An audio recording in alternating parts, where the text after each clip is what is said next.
The night was quieter than usual, the kind of silence that made even the wind sound louder. A silver moon hung low in the sky, casting a pale light over the empty road that led into the woods. Most people were home, safe, warm, unaware of what was unfolding just beyond the edge of town. But not Ayan. He stood at the edge of the forest, hands tucked into his jacket pockets, staring into the darkness like it was calling him. He didn't believe in stories, at least not until tonight. It all started with a message. A voice note sent from an unknown number at exactly 12:03 a.m. A whisper, barely audible, saying only one line, "Come to where it all ended, beneath the cold moon." At first, Ayan thought it was a prank, but something about the voice felt familiar, hauntingly familiar. It reminded him of someone he once knew, someone who had vanished without a trace 3 winters ago. Everyone had moved on. The police gave up, the town forgot, but Ayan couldn't. Deep down, he always knew the truth hadn't been told. Now, with that single message, everything he had buried came rushing back. The past wasn't done with him, not yet.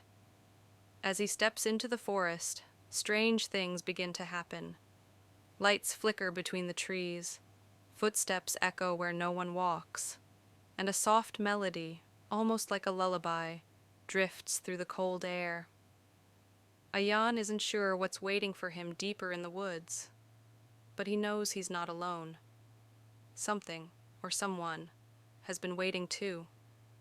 And just when he thinks he should turn back, he sees her, standing in the moonlight. The one person he never expected to see again.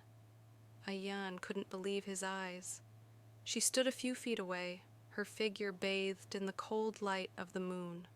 Same dark hair, same quiet presence, just like he remembered. But something was off. Her face was pale, almost too pale, and her eyes, they didn't have that spark they used to. He took a step forward, his voice barely a whisper. "Zoya?" She didn't answer, just stared at him, like she was looking through him, not at him. The air grew colder, and the forest around them seemed to hold its breath. 3 years ago, Zoya had disappeared without a trace. One winter night, just like this, she went out for a walk and never came back. The entire town searched. Forests were combed, lakes were drained, even drones were used, but not a single clue was found. Her parents eventually left the town, unable to live with the memories. But Ayan stayed. Something in him couldn't let go. He never stopped wondering. What if she was still out there? What if something had taken her? Now, here she was, or at least someone who looked like her. Ayan took another step. "Where have you been? We thought you were gone." Still no response. But then she turned, slowly, and began to walk deeper into the forest, her bare feet silent on the leaves. Without thinking, Ayan followed. The trees grew thicker, the light dimmer. Strange symbols were carved into the trunks. He noticed the forest floor was littered with things people had lost. An old scarf, a broken phone, even a child's shoe. It felt like the woods had been collecting memories, holding them close. The deeper they went, the more uneasy Ayan felt. Time seemed different here, slower, or maybe faster. He couldn't tell. Then Zoya stopped. She pointed toward a clearing ahead where a small wooden cabin stood. Its windows were dark, but something inside was moving, a shadow pacing slowly. Ayan hesitated. His instinct screamed at him to turn back, but he couldn't. Not now.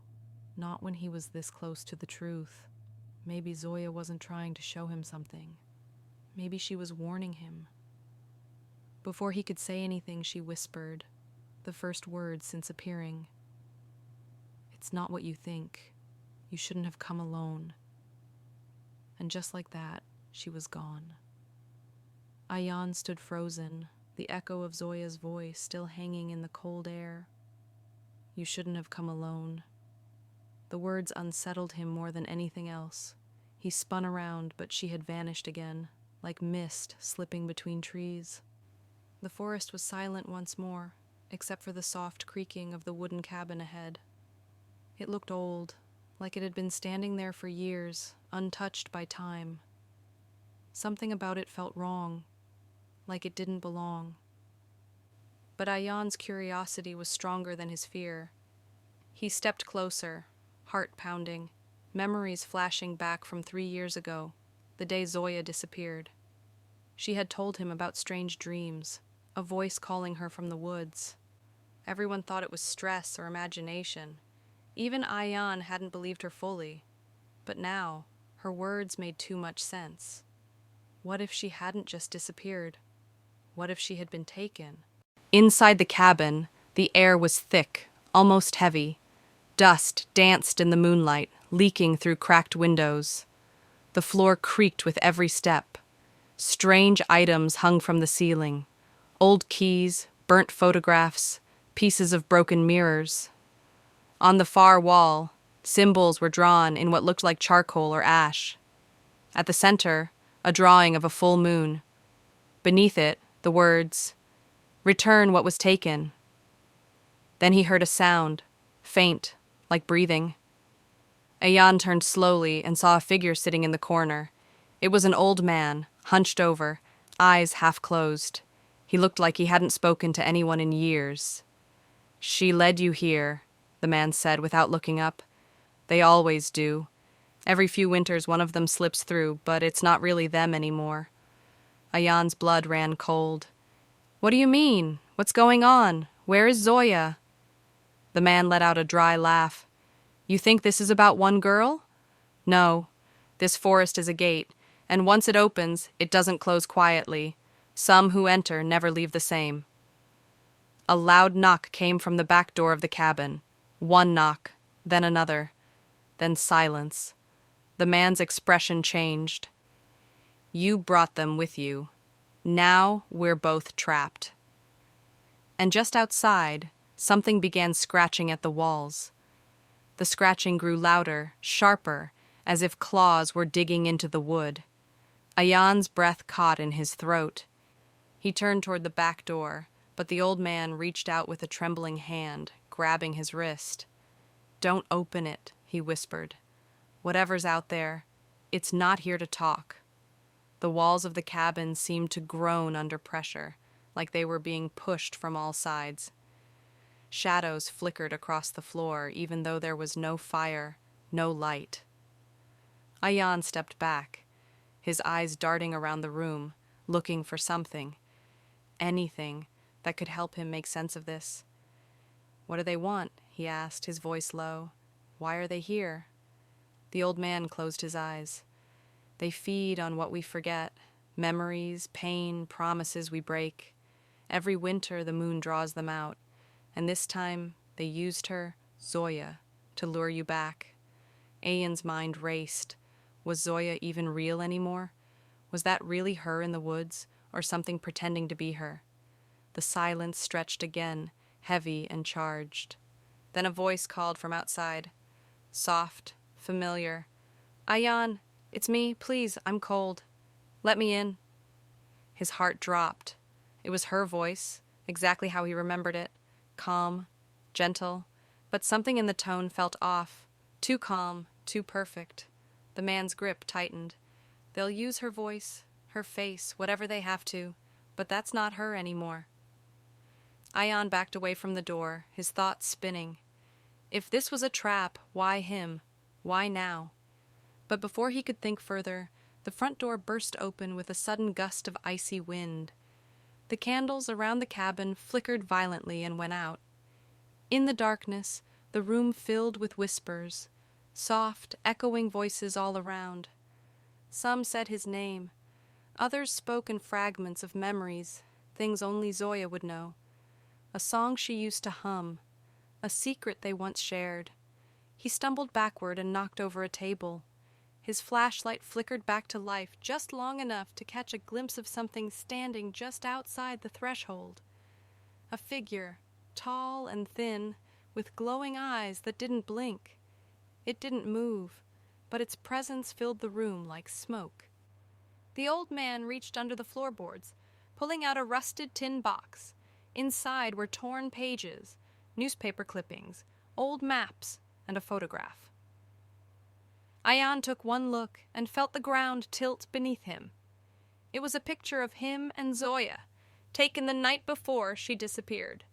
But behind them, in the shadows, the same glowing eyes were faintly visible, watching, even back then. A sudden bang hit the side of the cabin, then another. The walls were shaking. Ayan grabbed the box as the man whispered urgently, "You still have a choice, but you must leave before the moon sets." Ayan looked toward the door, torn. Run, or stay and find out the truth? Outside, the wind howled like something alive, and the whispers were growing louder. Ayan's fingers tightened around the old tin box as the walls of the cabin shook again. Dust fell from the ceiling, and the floor groaned like it might give way. The old man's eyes were fixed on the door, wide with fear. "You have to go now," he said, louder this time. "They're trying to trap you here. Once the moon sets, you'll never leave." But Ayan wasn't ready to run. Not yet. Not with that photograph burning in his mind. The glowing eyes in the background. They weren't just shadows or tricks of the light. They had been there the whole time, watching, waiting. This wasn't just about Zoya. He had been part of this from the beginning. Suddenly the whispers stopped. The silence was immediate and unnatural. Ayan could hear his own heartbeat. The tension in the air was like the moment before a storm. And then, something new. A sound he hadn't heard before. A child's laugh, faint, playful, echoing from behind the cabin. Ayan and the old man both froze. "That's not supposed to happen," the old man muttered. He stood slowly, his hand trembling. "That's how it starts, when they cross over." "What are you talking about?" Ayan asked, backing toward the window. "Cross over from where?" But before the man could answer, the back door creaked open. Not from force. This time it opened slowly, deliberately. And standing there was a small girl in a white dress, her feet bare, her eyes dark as ink. She looked directly at Ayan. "You brought the key," she said quietly. "Now they can come through." Ayan stepped back, his breath catching. "What key?" "I didn't—" The girl pointed to the box in his hands. "That's not just memories, that's the seal, and you broke it when you opened it." The old man dropped to his knees. "No, not again." Suddenly the temperature in the cabin dropped even further, and frost crept along the windows like fingers dragging across glass. Shadows began to swirl in the corners of the room, pulling themselves into shapes, not quite human, but familiar enough to make Ayan's skin crawl. Voices returned, louder now, mixed with screams and fragments of thoughts. Some were his own. The girl stepped further into the cabin, her expression unreadable. "They've been waiting for years. All they needed was someone to believe again, someone who wouldn't let go." Ayan looked down at the box, then at the photograph inside. It wasn't just him and Zoya anymore. The photo had changed. His parents were there, his childhood home, friends he hadn't seen in years, all of them standing beneath the same cold moon, all of them marked with those faint, glowing eyes in the background. The realization hit him like a wave. This wasn't just Zoya's story, it was his. He hadn't been dragged into this. He had been part of it all along. Ayan stared at the changing photograph, heart thudding in his chest. Faces he knew, people he loved, were now marked, claimed by whatever force had been hiding beneath the cold moon all these years. The whispers grew louder, like hundreds of voices overlapping, pressing in from every corner. The shadows were closing in, their forms more solid now, more real. The girl with the dark eyes stepped closer, lifting a hand toward Ayan. "You have to finish it," she said softly. "It's the only way to send them back." Ayan looked at the box, the torn papers inside, the map, the strange symbols. It suddenly clicked. This wasn't just a box of memories, it was a seal, a barrier that had been holding them back, and he had broken it. But maybe he could fix it. The old man, still crouched on the floor, gasped. "The circle," he rasped. "Draw the circle again, before they take your name." Ayan dropped to the ground, grabbing one of the broken pieces of charcoal from the floor. On the cabin's wooden boards, he redrew the old symbol he had seen earlier, an ancient circle with the full moon in the center. The shadows shrieked as he worked, but he didn't stop. He added the lines from memory, completing the pattern as the girl stood in the center, watching silently. Just as the last line was drawn, a burst of light exploded from the circle, blinding and cold. The shadows screamed and twisted, pulled back as if yanked by invisible chains. The frost melted. The whispers stopped.